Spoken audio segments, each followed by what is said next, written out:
Assalamualaikum warahmatullahi wabarakatuh. Saya Saiful Hamdani dari Farmasi 2B akan mempresentasikan interaksi obat dengan hasil laboratorium. Interaksi obat dengan tes laboratorium dapat mengubah akurasi diagnostik tes sehingga dapat terjadi positif palsu atau negatif palsu. Hal ini terjadi karena interferensi kimia. Penyebab terjadinya gangguan interaksi obat dengan hasil laboratorium ada 4. Yang pertama, laksatif antraquinone dengan uji urin. Yang kedua, laksatif antraquinone dengan tes tiroid. Yang ketiga, asam ascorbat dosis besar dapat mempengaruhi teknis analisis. Yang keempat, kontrasepsi oral mempengaruhi tes laboratorium.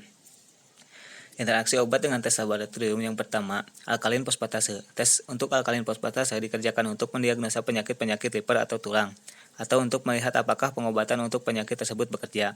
Uji alkalin fosfat ada dalam tes darah rutin, termasuk dalam tes bagian fungsi liver. Kisaran normal alkalin fosfat dalam darah adalah 44-147 U per liter. Obat yang mempengaruhinya adalah paracetamol dan obat AINS. Paracetamol dapat meningkatkan angka alkali fosfat. Glukosa. Obat yang mempengaruhinya ada atenolol. Atenolol dapat menurunkan konsentrasi glukosa karena atenolol dapat menghambat glikosinesis di sel hati dan otot sehingga mengurangi hiperglikemia. Selanjutnya ada kortikosteroid golongan kortikosteroid dapat menurunkan konsentrasi glukosa karena obat tersebut dapat meningkatkan gluconeogenesis dan mengurangi penggunaan glukosa di jaringan perifer melalui hambatan transporter glukosa. Selanjutnya ada blood area nitrogen. BUN adalah konsentrasi urea pada plasma atau darah yang merupakan indikator penting fungsi ginjal. Tes ini digunakan untuk melihat apakah ginjal bekerja dengan baik atau tidak, di mana pada fungsi ginjal normal, kadar urin nitrogen adalah 3,6 sampai 7,1 mmol per liter atau 10 sampai 20 mmol per desiliter. BUN tes dilakukan dengan mengukur jumlah nitrogen yang berada dalam darah yang berasal dari urea. Obat yang mempengaruhinya ada furosemid. Furosemid dapat meningkatkan BUN karena furosemid adalah golongan diuretik kuat sehingga menyebabkan dehidrasi. Jika dehidrasi maka aliran darah ke ginjal akan berkurang. Selanjutnya ada vancomycin. Vancomycin juga sama dapat meningkatkan kadar BUN karena vancomycin dapat menyebabkan ginjal bekerja tidak baik. Selanjutnya ada piroxicam.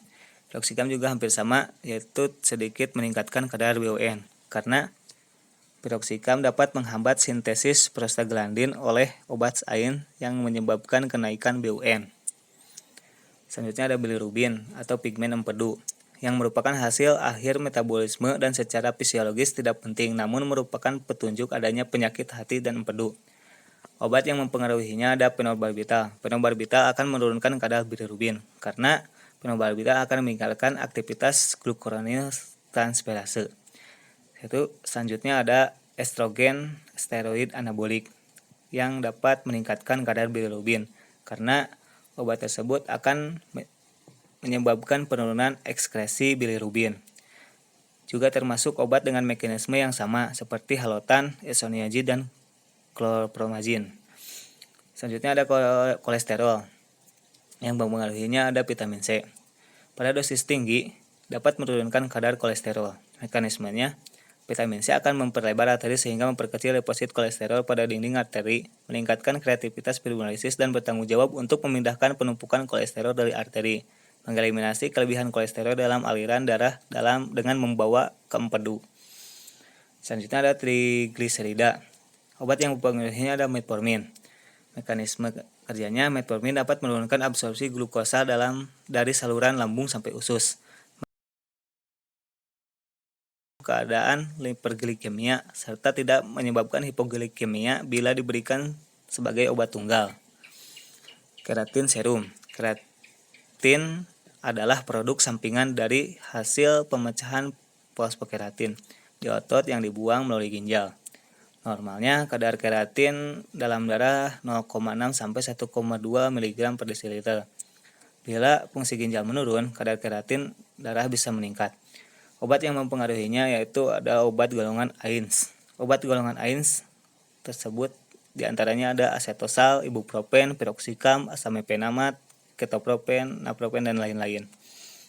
Obat golongan ini dapat menyebabkan risiko menurunnya fungsi ginjal, sehingga dapat menyebabkan meningkatnya kadar keratin dalam darah. Selanjutnya ada amfotericin B. Amfotericin B dapat menyebabkan penurunan dilatasi glomerulus yang juga sama akan berakibat pada penurunan fungsi ginjal, sehingga menyebabkan kadar keratin dalam darah meningkat. Selanjutnya ada transaminase. Untuk mendeteksi adanya kerusakan hati, pemeriksaan dengan menggunakan SGOT dan SGPT. Keduanya terdapat di sel hati dalam jumlah besar dan ditemukan dalam serum darah dalam jumlah kecil. Kadar dalam serum akan meningkat ketika sel rusak atau membran sel terganggu. SGOT atau serum glutamat oksaloasetat transminase. Obat yang dapat meningkatkan nilai SGOT yaitu antibiotik, nikotin, vitamin, antihipertensi, teopilin, golongan digitalis, kortison, propanediolin, indomethacin, isoniazid, rifampicin, kontrasepsi oral, salisilat, injeksi intramuskular. Salah satu contohnya isoniazid dapat menimbulkan ikterus dan kerusakan hati yang fatal akibat terjadinya nekrosis multilobular, sehingga hal ini dapat menyebabkan peningkatan aktivitas enzim transaminase. Selanjutnya ada SGPT atau serum glutamat piruvat transminase. Obat yang dapat meningkatkan SGPT, antibiotik, narkotik, metildopa, guaifenesin, sediaan, digitalis, indomethacin, salisilat, rifampicin, prozapam, propanolol, kontrasepsi oral, heparin. Salah satu contohnya adalah rifampicin. Mekanismenya, rifampicin dapat meningkatkan hepatotoksik sehingga menyebabkan peningkatan aktivitas enzim transaminase. Sekian yang dapat saya sampaikan. Mohon maaf bila ada kesalahan atau tutur kata yang kurang baik. Terima kasih atas perhatiannya. Wassalamualaikum warahmatullahi wabarakatuh.